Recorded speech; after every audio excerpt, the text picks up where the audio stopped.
With us now is Michael Potter, Chief Financial Officer of Corsair Gaming, a company designing and selling high-performance gear for gamers and streamers. Michael, it's great to see you.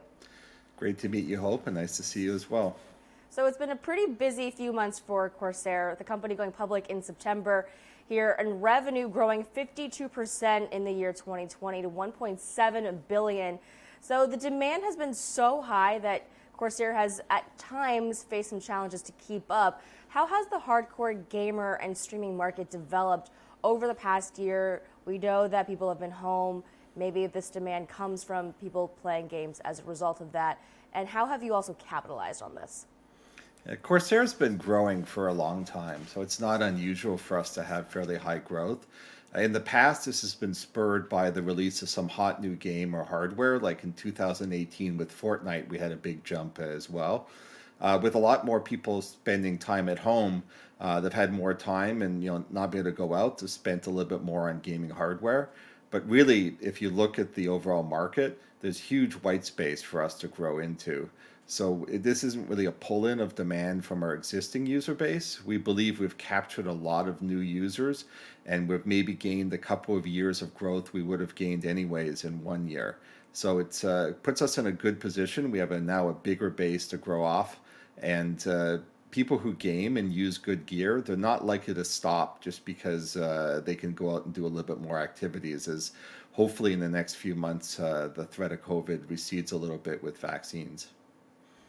I'm also really curious about the creator side of the business. We know that there's a big economy now booming around this, the creator economy, and that's part of your business as well. Break down where the growth is coming from on the creator side.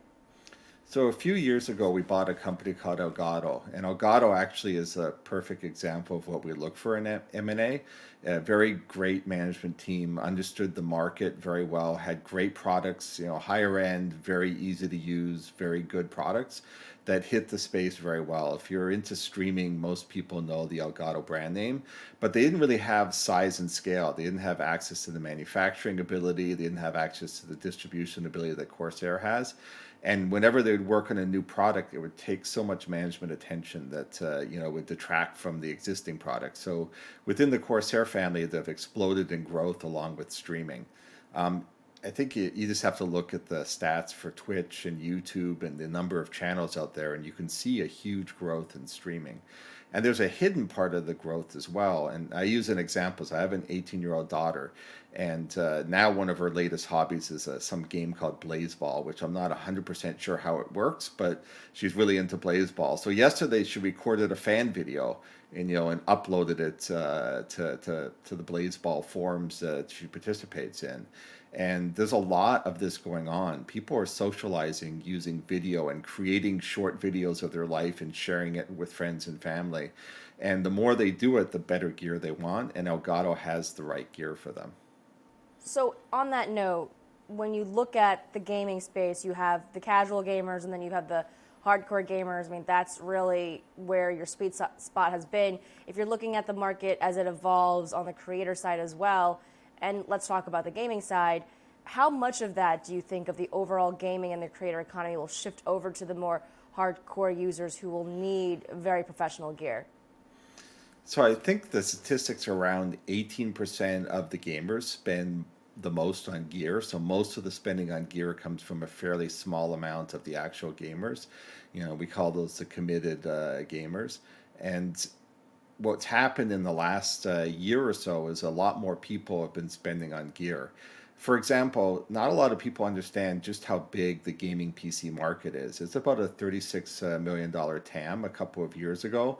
About half of that TAM comes from people that build their own PCs. And within that space, with the exception of the CPU, the GPU, and the motherboard, Corsair pretty much makes everything else that's needed to build a high-performance gaming PC. That's been around for 26 years, starting off in memory and expanding into components for gaming PCs. In pretty much every category we compete in for components, we're number one in the market. And we've built off of that strong base to move into peripherals as well, so keyboards, mice, headsets, and other items that you'd use for gaming. We talked about some of the supply constraints. Do you see that being the case this year as well? is this a very sort of standard experience that many manufacturers, many suppliers of electronics at home really are facing? The early constraints were more around ramping up the supply base just to produce units. Now, we have pretty experienced manufacturers that work with us. So when the unit volume jumped up, we were able to respond fairly quickly to the jump in unit volume last year. As we got towards the end of the year, the constraint was more in shipping. I'm sure you've seen the news about how backed up shipping is. So getting things from Asia in and out is a lot more difficult now because of the shipping constraints. Recently, the supply constraints have moved to semiconductors. I worked actually in an assembly and test, which is part of the manufacturing of semiconductors earlier in my career, and I worked for a semiconductor company as well. When you have unexpected demand spikes, you haven't got enough wafers planned to go through the process to make the chips. And that process in big places like TSMC and others, it takes a little while for them to expand the capacity and to reschedule the wafers. So the good news for us is that this fixes itself usually pretty quickly. There's a tremendous amount of chips on a wafer in today's semiconductor world. So once enough wafers get started, the semiconductor shortage will quickly go away. But in the short term, we make very high-end gear. We have a lot more semiconductor content than some of our competitors that make lower-end gear. So the headphone I'm using has a wireless chip, has an audio processing chip. It's it's wireless, so it's not connected to just plugged into a computer with a wire and some cardboard and some magnetic drivers. So because of that, we could probably grow a little bit more this year, but we have to operate in the supply environment we're in. I think shipping is something that is out of your control, so understand the context there. Let's talk about just where the margins are coming from with the shift over maybe to more peripherals. Can you talk about that? So the mix of our products is shifting over time. So right now, components is the largest portion of our revenue, and gamer and creative peripherals is number two. We expect over time those to become more equal. Margins in the gamer and creative peripherals segment are higher than the components and systems segment, but we've seen improvement in both over the last few years. As people move to higher end products with more features, the ASP naturally moves up. It's actually interesting. If you look at our domination in the component space, a lot of people imagine that must be because we have the lowest costs and the lowest prices. But actually, we have an ASP premium over our competitors. We compete by making very good products with the features the market wants, and we're able to command a good price for that. I'm thinking about why somebody would want to upgrade, and really it comes down to competition with more people, again, creating now in this economy, away from just the gaming conversation specifically. We know in podcasting, you have the podcast and you have the video to the podcast. You have people who are streaming their fitness classes from home if they're teaching yoga or other types of exercises. Work from home, you want to sort of really up level. So which categories for Corsair do you feel you can accommodate with all of these? Is it all of them? Is there a specific genre of streaming that you're seeing growing? We're seeing growth pretty much across the board. The most surprising growth for us was actually in the component space. That tends to be a little bit lower growth, more along the total PC growth. But last year there was a big surge. Peripherals grow quite quickly. And it's a pretty interesting journey. The instant you start spending just a little bit of money on better gear to game or to do creation, I mean, you get a good light or you get a good microphone and you see what a huge difference it makes in the quality of the video production you're making. So just people make a little investment, that first investment, and times in the last year has spurred more people to do that. It's really opening up the market to a lot of people that had not considered spending money on gear. And once you've used very good gear, it's hard to go back. It's hard to go back to a regular microphone once you've used a good microphone. You get hooked. You really get hooked, and like you say, you don't want to go back, and then everyone ends up being a bit of a gearhead. And I'm sure the YouTube gear economy and all of the channels that are dedicated to reviewing it doesn't hurt either. You have a pretty aggressive as a company plan to release products, one new product every week this year. What is the iteration process for you? How do you find new products to launch and really to change up when we do know what the standard peripherals are? it really comes down to the core of what the company's been doing since Andy Paul founded it about 26 years ago. And, T. Law, who's our COO, also drives this very well through the whole marketing organization. The company is full of people who game, and we're full of people who are really PC gaming enthusiasts and streaming enthusiasts. And we work directly with people that use our products. We work directly with influencers in the streaming area and gaming area, and we very carefully listen to what they actually need to excel. So we don't tend to have a lot of extra marketing bells and whistles in our products that don't add to the gaming experience. We focus very carefully on one, what the market needs to do better, and two, what we can make money at. That's the other thing that a lot of companies forget is you need to make a good steady profit to grow and expand. So those are the things that have led Corsair over the years to be a very authentic brand and to continually focus on this very difficult to please gaming and creator peripherals. If you do a good job over time, you have a great reputation. And I'm going to tell a very funny kind of story about this. So we did a investor conference. We did a fireside chat with an analyst last week. At the end, we're in the green room and we're just chatting with the analysts. And the two video techs were there. The video techs were very excited to talk to Andy and say how many years they've been using Corsair products and how much they love everything that Corsair has made and how they tell all their friends building PCs or getting into gaming that, Corsair is the best and safest choice. So that type of customer engagement and customer loyalty, you don't get right away as a flash in the pan. You need to execute for years with high quality, and that's what Corsair has been doing. And to go back really to the surprising element of growth that you mentioned, are there potential sort of synergies that you see within the others category? I know you talked about sort of the semiconductor space, but when it comes to the utility and the actual use case applications of the peripherals themselves, the end products, are there these natural synergies? So there's sort of like two software ecosystems behind our products. So the first is the IQ software. The drivers and the RGB control is embedded into the IQ software. So that goes across our components and gaming peripherals. So they all use IQ. You can coordinate all of the RGB between all of them. And part of gaming is sort of a lifestyle choice. I mean, if you're going to invest a fair amount of money, spend $2,000 or more on a good gaming PC or buy one from Origin PC, which is a company that we own that makes excellent gaming PCs. So if you're going to use that, you want it to look really good and you want it to all tie together. Today, actually, we just announced a new mini version of a keyboard, 60% size. And along with that announcement was a fairly major upgrade and uplift to IQ. So we think that's really a leading platform for that. The Elgato software behind their products, their microphones, their capture cards, their lights, their Stream Deck, it's quite good. Looks similar across all the products, works extremely well together, and allows you to easily go from one thing to another. And I'm going to see if I cannot completely fumble this, but I've got my my iPhone in front of me, and we have a software program that we sell, and this is an area we're getting into more software and services.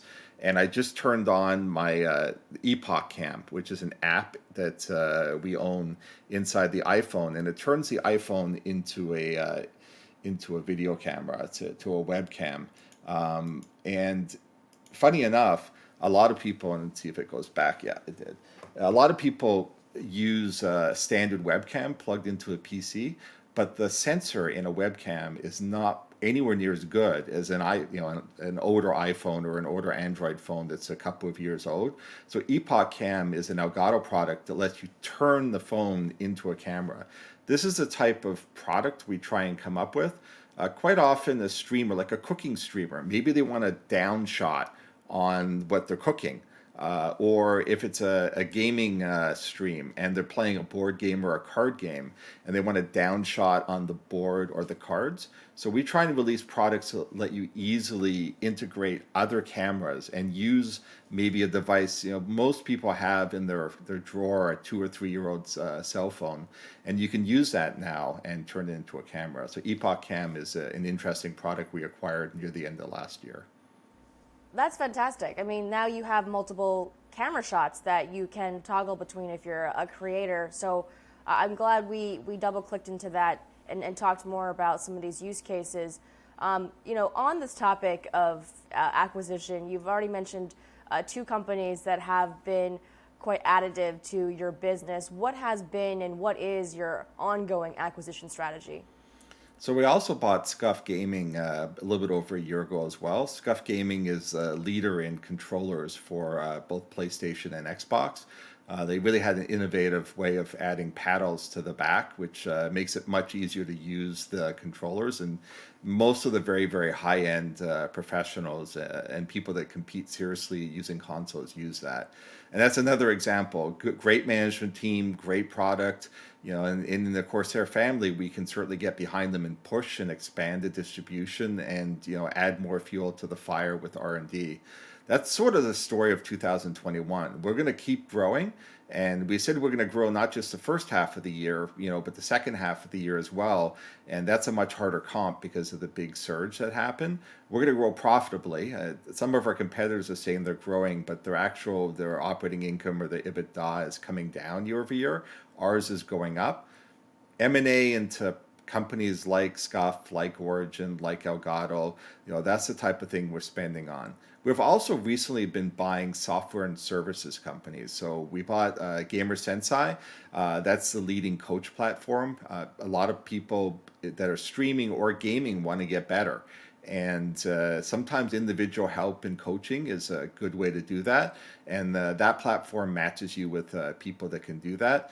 We think that if you look at the sports analogy, you know, when you go to golf, there's a pro that teaches you how to golf, and that pro is usually linked to a golf shop, and they help sell gear. So we certainly will be using our platforms to show people how to do it better and to hopefully push for them to buy more Corsair gear so they can get better. Another recent company we bought is a company called Visuals by Impulse. You know, I'm just using a background in the green screen right now, but a lot of people who professionally stream, you know, if you look at the stream, they have lots of graphics and lots of different elements that come on the screen, and it looks very nice. So Visuals by Impulse is a leading marketplace that has those assets and lets professionals that can make that match with the content creators that need them. So those are some areas we're quite interested in M&A. I like the cycle. It's a virtuous cycle for you if you have people who are just getting into gaming and they're trying it out, and then you provide them the help, they get better, they want better things. So I think that makes a lot of sense and really smart to get into. Last questions here around the relationships you have with your actual users, you know, D2C, direct to consumer. Your last two acquisitions, 100% D2C with Scuff and Origin. And I'm wondering how you actually build out those relationships and the reliance also on big platforms like Amazon. How do you balance that? So the traditional Corsair products, we've been selling through leading retailers and e-tailers for a while. We had our own web store, but it wasn't as big a focus for us. And honestly, you know, some of the expertise in how to do that better came over with the acquisition of Scuff and the acquisition of Origin. It's a very different way to interface directly with the customers. So we've significantly revamped our website to do selling, and we've added a lot of resources into that team to do it better.